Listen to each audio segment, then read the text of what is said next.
Is having a massive social media following a prerequisite for having a successful business or passion project? Well, I have proof that it is not necessary, because that's actually my story. Today I'm going to give you 3 reasons why having a large audience is not necessary before you can start making an impact. And I'm also going to give you a little loving kick in the pants to stop letting that belief get in your way and make the difference that you know you're here to make.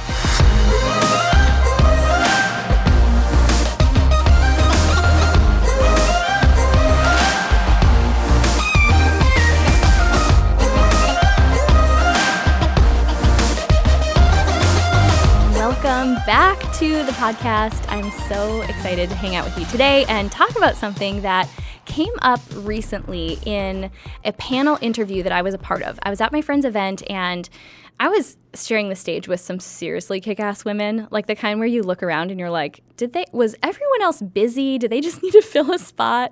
It was so cool just to share the stage with people that I really admire and look up to. But it was interesting to hear some of the questions that we were asked. And one in particular, immediately I filed it away and said, okay, I'm going to do a podcast episode on that because this is something that I know I have gotten tripped up by, and I hear so many others say the same. And that is the belief that I need some huge social media following in order to start really making an impact or even to launch my business. And the question it came from the audience, and it was basically that. It was, how did you build your audience? Did you have a big audience before you launched your business? And I'm looking around because they were basically asking us how we built our audience. And I'm looking at the other 2 panelists who had over 100,000 and one over 500,000 followers. And I was like, okay, clearly this question is for them, not me. But then in that moment, I realized, no, it's really important for me to share my side of the story and really what my journey has looked like, because I kind of love that I've done all of this backward. So if you are sitting there and you feel so deeply that you are meant to start a business or make an impact in some way, maybe you're sitting there with the feeling that there's more for you. I want to reassure you that you don't have to wait until others are listening to start speaking up and having an influence and making a difference. And for some of us, myself included, that audience will just build along the way. So for me, when I think even just 3 years ago when I was launching the book, well, the book came out 2 years ago, so I was writing the book, and that was something I could have easily gotten tripped up by. The fact that I think at the time I was mostly on Facebook. I maybe had a couple hundred Instagram followers, had built a following on Facebook, but not anything to write home about. And I wanted to share this story. And I remember thinking to myself, well, first of all, who's going to read it? Who's going to listen to this? And almost let that same belief that, okay, I didn't have enough of an audience, stop me from putting this message out and just getting started. And the truth is that, if you have a large social media audience, that's awesome. And that is absolutely an asset and a tool that can be used for good. But I want to speak more to those of you who are letting that get in your way, or you feel like, man, I have to invest a couple years in growing my audience before I ever launch that blog or start a YouTube channel, write a book, start a podcast, whatever it is. And I'm here to tell you and really give you proof that you can absolutely start right where you are, build as you go, and even if you have a pretty small audience right now, but you just have the seed of an idea, this is the time to get started. So what we have been able to do, and yes, I say we, it's still mostly me and my dog, but that's we, okay? That is a team. But what we've been able to do over the last 2 years has been, shocking. Considering we had, very small Facebook audience, like I said, our Instagram presence has grown. I didn't even have an Instagram for Powerhouse Women as a business until about a year ago. And I didn't have an email list either. So those of you who know anything about marketing know how backward I am really doing this. But despite all of that, we have had 2 sold-out events 2 years in a row. We launched an Amazon best-selling book. We are taking our event on tour, even internationally. And thanks to all of you, we launched this podcast, which has consistently stayed at the top of the iTunes chart. And even, I don't know if you noticed, but it made a little appearance on the new and noteworthy section. So that's all because of you. But this audience is still relatively small. If you look at, the really big names in personal development or the people in this space, we're still kind of like the new kid on the block. And I seriously do just love that so much, because I think it proves to you that no matter where you're starting, you can absolutely do this. And if you already have this strong following already, you just have a running head start. So let's talk a little bit about, I don't want to focus this so much on how we've grown the audience. I actually just want this to be an episode where you can check back in when you need a reminder that if you ever feel stuck by the belief that your audience needs to be big before you can make it a difference, I want to share with you 3 things that are much more important than any arbitrary number of followers or fans that you see on your social media accounts. And this is, if I were to give you any advice, these are the things I would work on and focus on more than growing the number. Okay, so the first one, and you've probably heard this if you listen to a lot of the same podcasts that I listen to that talk about business and talk about growing an audience, you have probably heard that an engaged audience is much more important than a large one. And this is something that I think we've done really, really well. And one of the reasons why we've had the success that we've had with a relatively small audience is because we've truly taken the time to understand what our audience wants. We've spent time nurturing relationships and really understanding that it's focusing on what people want and having solutions to that will always be more important than some arbitrary number, because it doesn't actually take that many customers or that many raving fans to grow a successful business.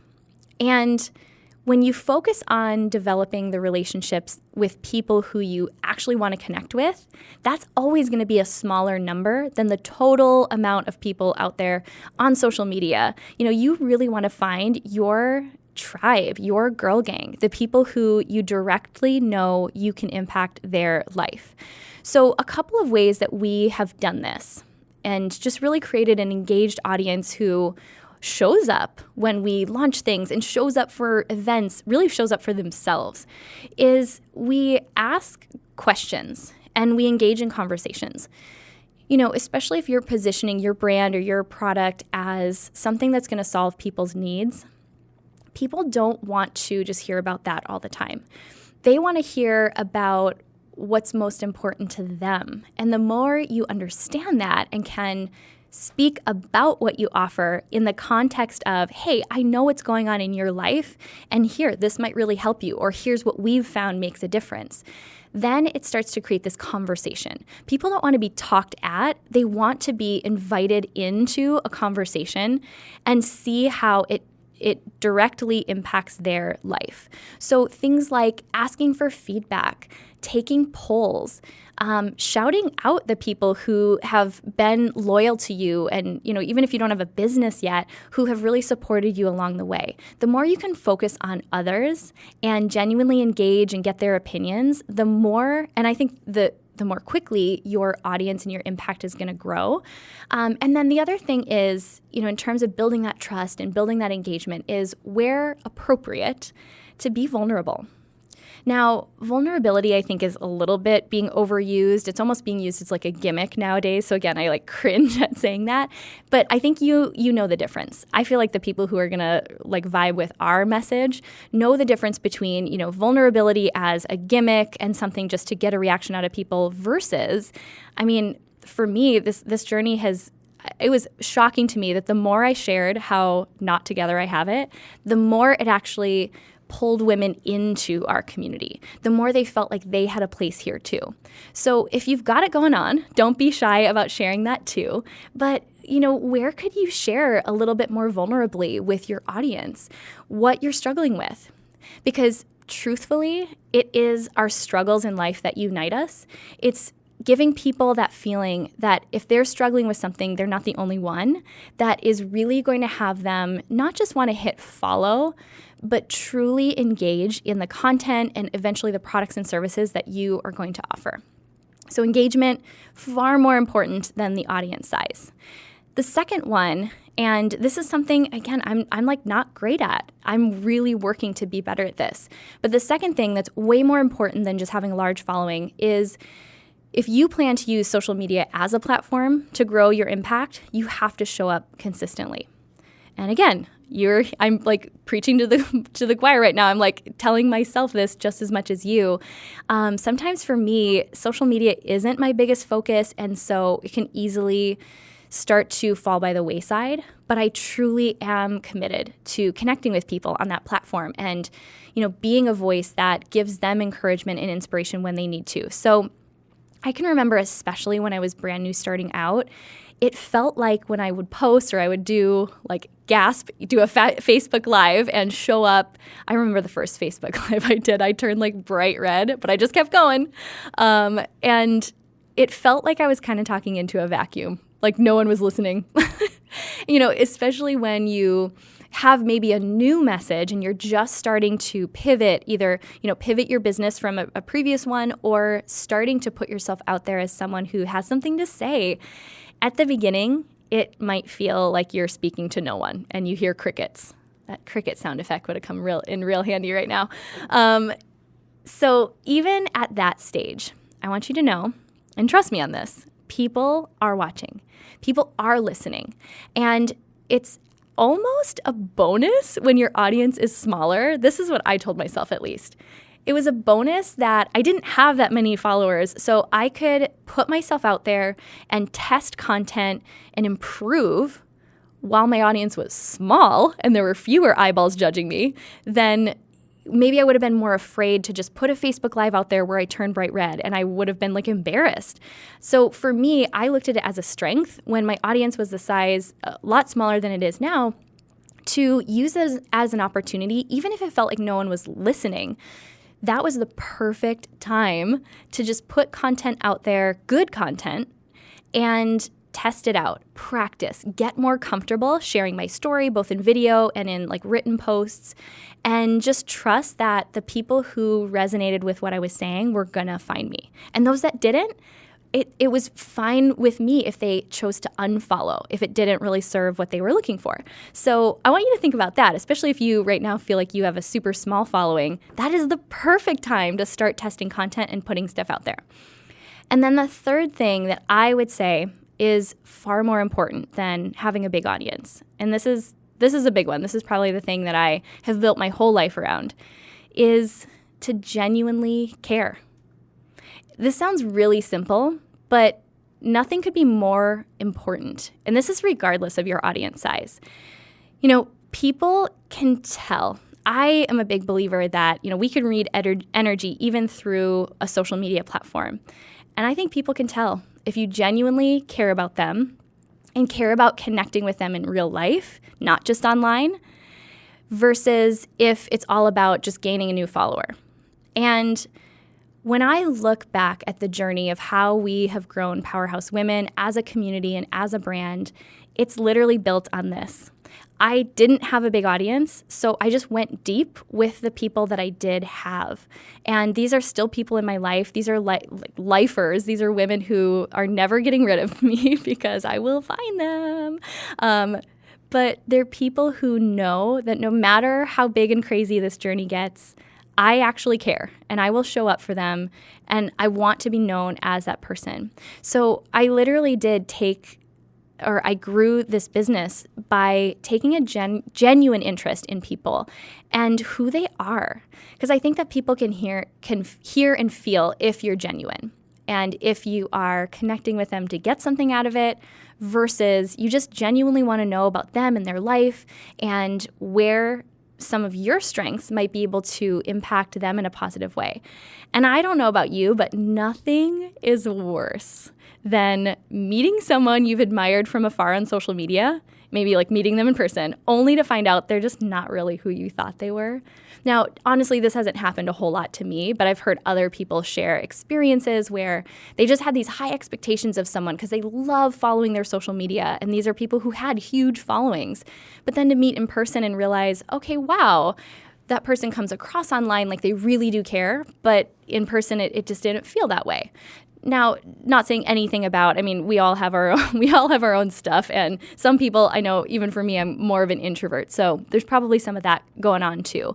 But for you, this isn't so much about other people as it is thinking about for you, how can you show that you genuinely care? I'm like super old school, and I still do things like write handwritten notes, or I want to always make a point to stop in my week and think about, like, where have people just gone above and beyond for me? And sometimes it's in the simplest things, but it makes me feel better when I'm genuinely taking a moment to appreciate the people who have decided to come along on this journey with me. And it could be in the smallest way. Sometimes my favorite way just to let someone know how much I appreciate them is a simple voice text. You can send that through Instagram. You can send that through a text message. And, bonus points if you're old school like me and you still write handwritten thank you cards. That is like, we're immediate besties. And you should totally message me for my address and send me a card. Okay, so just kind of to recap, I hope that this has given you permission that even if you don't have a huge social media following, I want you to stop letting the belief that your audience is too small to prevent you from making a difference and taking the next step toward that impact that you want to make.